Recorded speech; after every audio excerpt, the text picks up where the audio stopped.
Assalamu alaikum dear students. I am Sumaya from Boys Higher Secondary School Yunsu.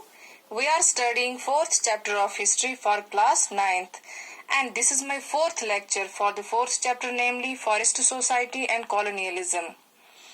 And today our topic is the people of Bastar and the outbreak of rebellion.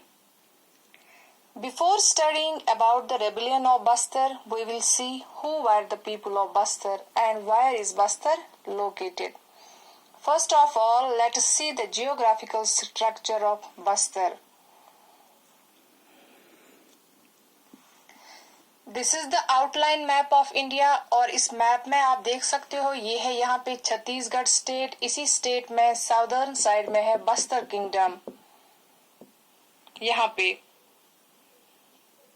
and Bastar is bordered by Madhya Pradesh, Maharashtra, Orissa and Andhra Pradesh.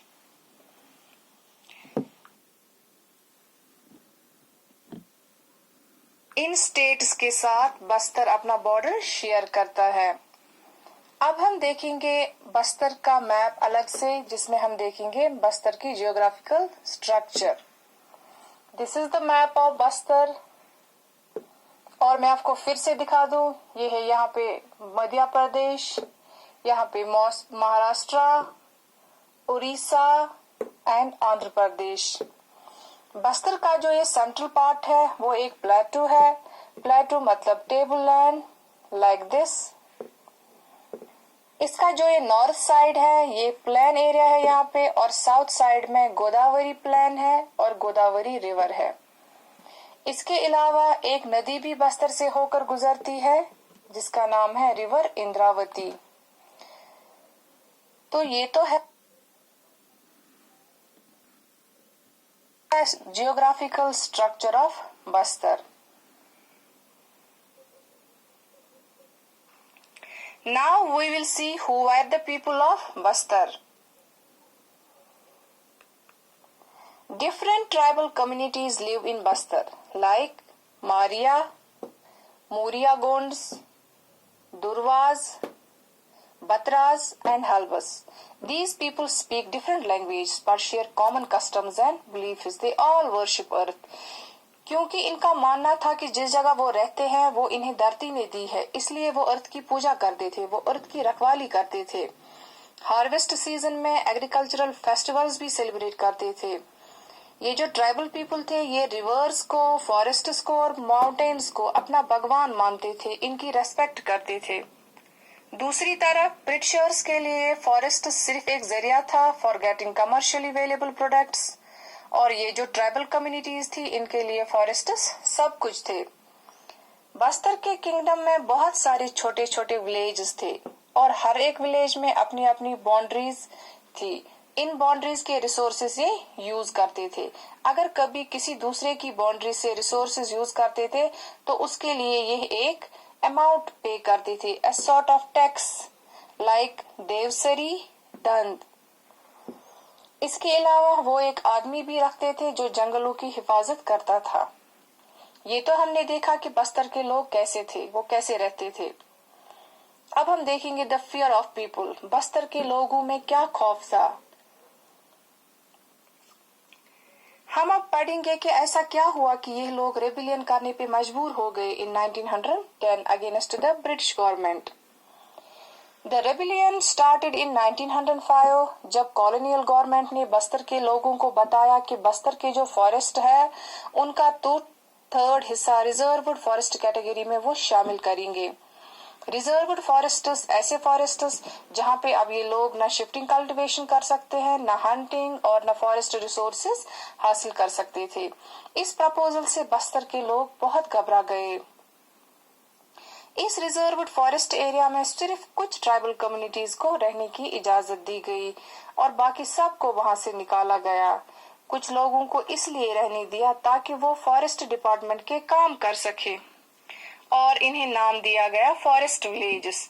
So forest villages are those villages which were allowed to stay in the reserved forests.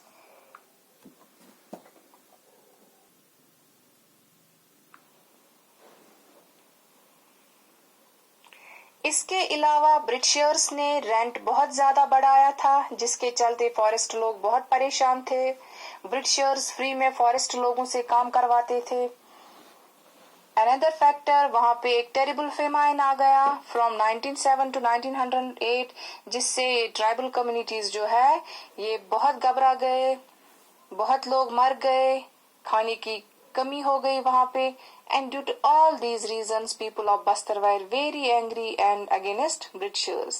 These reasons were responsible for the rebellion in Bastar. Now let us see how did this rebellion started. इसकी शुरुआत कैसे होती है, कहाँ से होती है इसकी शुरुआत? People of Bastar during annual hunt or in any festival assembled together, and the headman of the village discusses the issue of concern including forests. Discussion होता था इस मीटिंग में बहुत सारे इश्यूज के ऊपर। ये मीटिंग होती थी विलेज काउंसिल्स में, बाजारों में, और सबसे पहले कांगर फॉरेस्ट जो कि बस्तर किंगडम में है उसे ब्रिटिशर्स ने रिजर्व कैटेगरी में लाया। तो इस फॉरेस्ट के जो ट्राइबल कम्युनिटीज थी, नेमली दुर्वाज, इन्होंने रेबिलियन स्टार्ट किया। तो बस्तर में जो रेबिलियन स्टार्ट हुआ वो स्टार्ट हुआ ट्राइबल कम्युनिटीज जो थी कांगर फॉरेस्ट के इर्द गिर्द जो रहती थी वहीं से। और इस मूवमेंट का एक अहम फिगर था गुंडादुर फ्रॉम विलेज निथानर। और फाइनली 1910 में एक आउटब्रेक हुआ जिसमें बस्तर किंगडम के कम्युनिटीज ने बाजारों पे हमला किया, ब्रिटिश ऑफिशियल्स के घरों पे हमला किया। दे burn down police stations and schools. All those who were associated with British government faced the anger of Bastar people. और ये वेपन्स यूज करते थे, फॉरेस्ट प्रोडक्ट्स लाइक मैंगो बोज, आम की लकड़ियां, ये भी एज ए वेपन यूज करते थे। ए लंप ऑफ अर्थ, पत्थर, चिलीज यानी कि मिर्च, और एरोज, तीर, ये सब ये एज वेपन्स यूज करते थे against Britishers. In return Britishers ने क्या किया? ब्रिटिशर्स ने अपनी फौज को भेजा इस रिबेलियन को सप्रेस करने के लिए, इसको खत्म करने के लिए। आदिवासी लीडर्स अब बातचीत के जरिए ये मसला हल करना चाहते थे, मगर ब्रिटिशर्स ने ऐसा नहीं किया। उन्होंने उनके कैंप्स पर अंधाधुंध फायरिंग की और उसके बाद विलेजेस में चले गए और जो कोई भी इस रेबिलियन का हिस्सा था उसे पकड़ कर ले गए। खौफ की वजह से लोग गांव छोड़कर जंगलों में छुप गए।